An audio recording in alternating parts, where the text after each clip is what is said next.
Hello everyone, అందరికీ నమస్కారం. Welcome back to Sriruchi vlogs. ఈరోజు మనం చూసే రెసిపీ కారప్పొడి రెసిపీ అండి. ఇది చాలా ఈజీ రెసిపీ, కానీ మనం రెగ్యులర్గా తినే ఫుడ్లో ఈ కారప్పొడిని యాడ్ చేసుకుని తింటే చాలా హెల్త్ బెనిఫిట్స్ని ఇస్తుంది. మునగాకు మరియు అవిసె గింజలు ఇవి మన హెల్త్కి చాలా హెల్ప్ చేస్తాయండి. సో మనం ఈ రెండింటిని కలిపి కారప్పొడి చేసుకుందాం. ఇవి టేస్ట్కి టేస్ట్, అలానే హెల్త్కి హెల్త్. మనకి మునగాకులో విటమిన్స్ చాలా ఉంటాయండి. అందులో మెయిన్గా A, C, E ఉంటాయి. అలానే బ్లడ్ షుగర్ లెవెల్స్ని కూడా కంట్రోల్ చేయడంలో, ఇమ్యూనిటీని పెంచుకోవడంలో కూడా చాలా హెల్ప్ చేస్తుంది మునగాకు. ఇక అవిసె గింజలకు వస్తే omega-3 ఫ్యాటీ యాసిడ్స్, ఫైబర్, ప్రోటీన్లు ఉంటాయి. డైజెషన్ని కూడా చాలా ఇంప్రూవ్ చేస్తుంది. హెయిర్కి, స్కిన్కి కూడా చాలా మంచిది. హార్ట్ హెల్త్ని కూడా ఇంప్రూవ్ చేస్తుందండి. సో మనం ఈ కారప్పొడి రెసిపీని ఇవాళ నేర్చుకుందాం. దీని షెల్ఫ్ లైఫ్ వచ్చేసి 1 మంత్ వరకు ఉంటుందండి. ఎయిర్ టైట్ కంటైనర్లో పెట్టుకుంటే. మీరు ఫ్రిడ్జ్లో స్టోర్ చేసుకునేటట్టయితే 2 నుంచి 3 నెలల వరకు కూడా ఉంటుంది.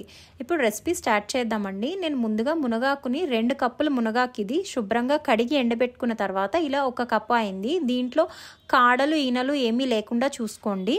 తర్వాత అవిసె గింజలు వచ్చేసరికి నేను 1 పావు కప్పు తీసుకున్నాను.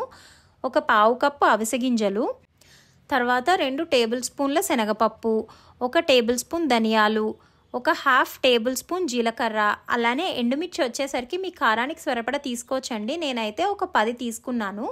అలానే ఉప్పు రుచికి తగినంత. మీరు కల్లుప్పు తీసుకోండి, టేబుల్ సాల్ట్ తీసుకోవద్దు.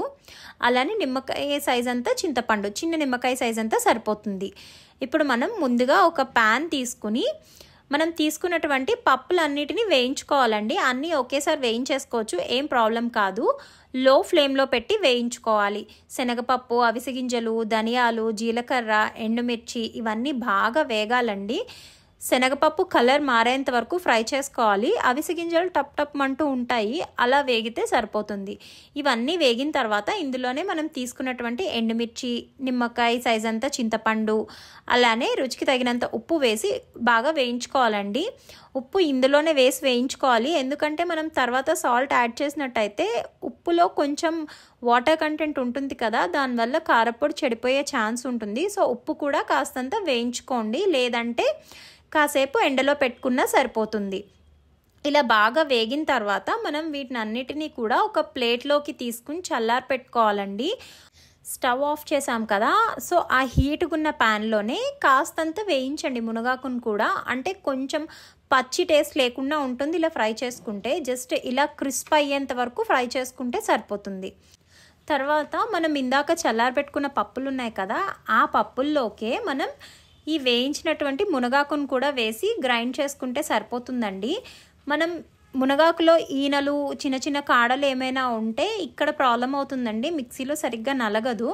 సో అందుకని ఆకులు మాత్రమే తీసుకోండి.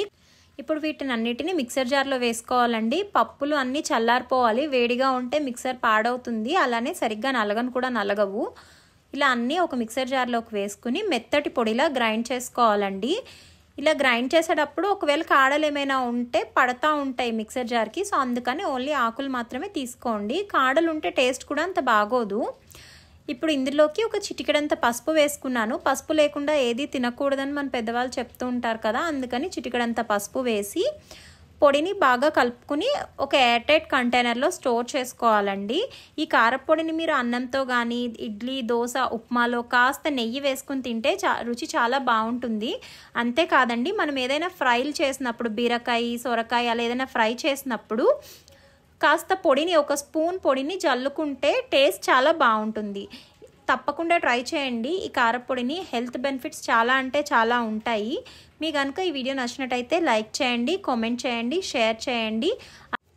అలానే ఇలాంటి మరిన్ని హెల్తీ రెసిపీస్ కోసం మా ఛానల్ని సబ్స్క్రైబ్ చేసుకోండి. Thank you for watching.